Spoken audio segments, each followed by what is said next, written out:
So I recently went and saw Ant-Man the Wasp Quantumania, the third Ant-Man film, a film that looked amazing through every trailer and press release, and I have to say, I'm a little underwhelmed. That's not to say this was a bad movie. I did have a lot of fun with it, and it does set up a lot of interesting stuff for the future of the MCU.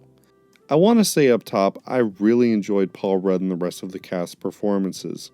They all did an amazing job with the material they've been given, and I don't think anything here is at the fault of the actors. Jonathan Majors especially turns in a really exciting and captivating performance in his proper debut as Kang, after a mild introduction in Loki, and I'm really excited to see where they take this character. I do feel he's the perfect villain to do as the next main threat following Thanos. At the same time, I just can't help but feel there were certain exclusions or some things to change structure-wise that would have really improved this movie. Things like the exclusion of Michael Peña's character Lewis, who's a favorite amongst the fans of the franchise. Paul Rudd's Scott Lang opens and closes the film with a narration, the first of which catches the audience up with these characters, something usually done by Lewis. I didn't even notice his absence at first, but once I did, it really felt like a real missed opportunity. But there's one main problem that I have with the film. Marvel has a MODOK problem. Briefly appearing in Tales of Suspense number 93 by Stan Lee and Jack Kirby, and making a full appearance in Tales of Suspense number 94, the character George Tarleton was a scientist for Advanced Idea Mechanics, or AIM. He underwent a multitude of experiments to enhance his intelligence, which resulted in his exceptionally large head and metallic parts, giving him the name Mechanized Organism Designed Only for Killing, or MODOK for short. Designed to be AIM's greatest weapon, MODOK actually takes over AIM completely and becomes a recurring villain going up against the likes of Captain Marvel, the Hulk, and Captain America. Over time and moving into the 2000s, Marvel Comics had switched management and went in different directions with their characters. Gone were the days of having heroes face big villains in every issue, and MODOK suffers in this change. He becomes a mostly comedic character to the point where when he would be considered a legitimate threat, most readers were caught off guard. They had stripped away what made MODOK a character that could be brought back again and again against different heroes. MODOK was no longer a threat.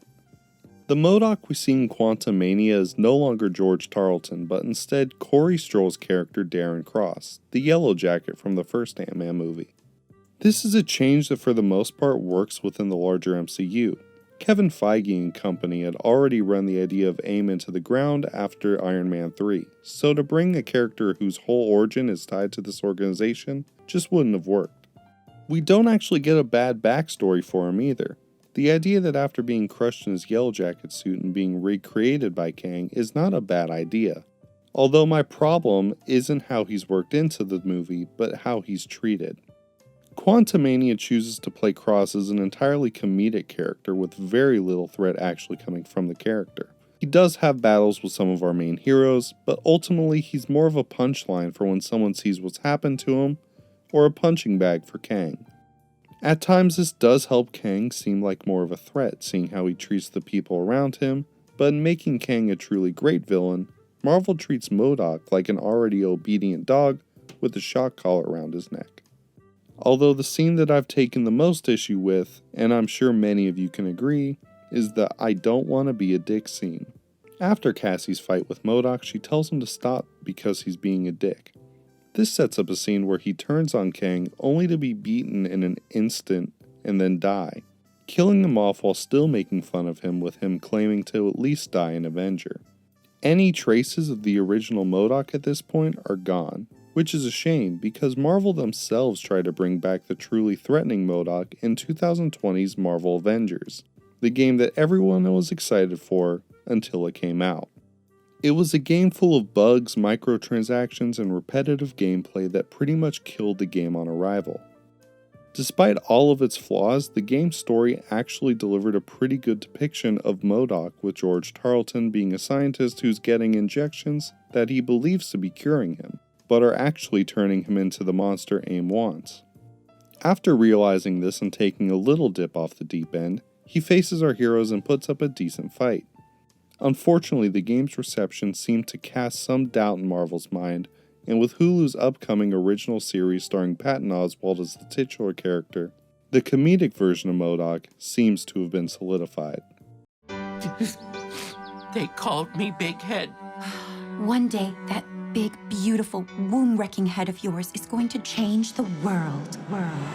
2021's Hulu original series MODOK sees the titular mechanized organism as a sitcom dad with an unhappy wife, 2 kids, and revolving door of work problems.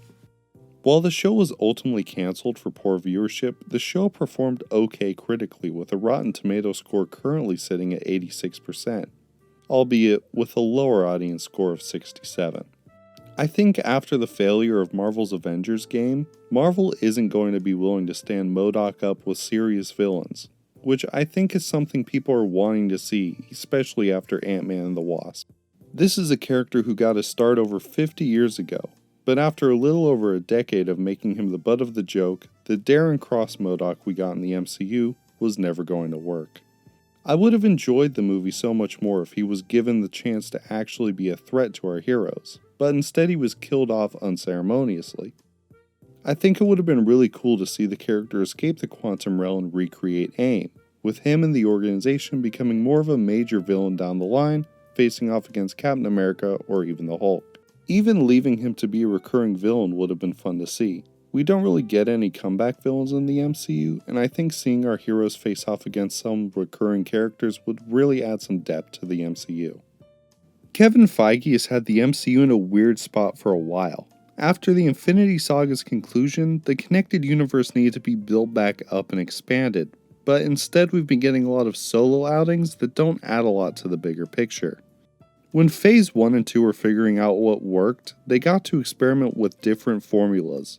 But with Phase 4 and 5, Feige and co have already had their recipes of success figured out, and now every project has to work around it, and it just doesn't hold the same footing as those original Phase 1 and 2 Marvel outings. We don't get the same big swings like a World War II period piece for Captain America or a Shakespearean epic for Thor. Now we just get the same general layout with a few exceptions to that rule. I really hope Marvel's able to bounce back soon.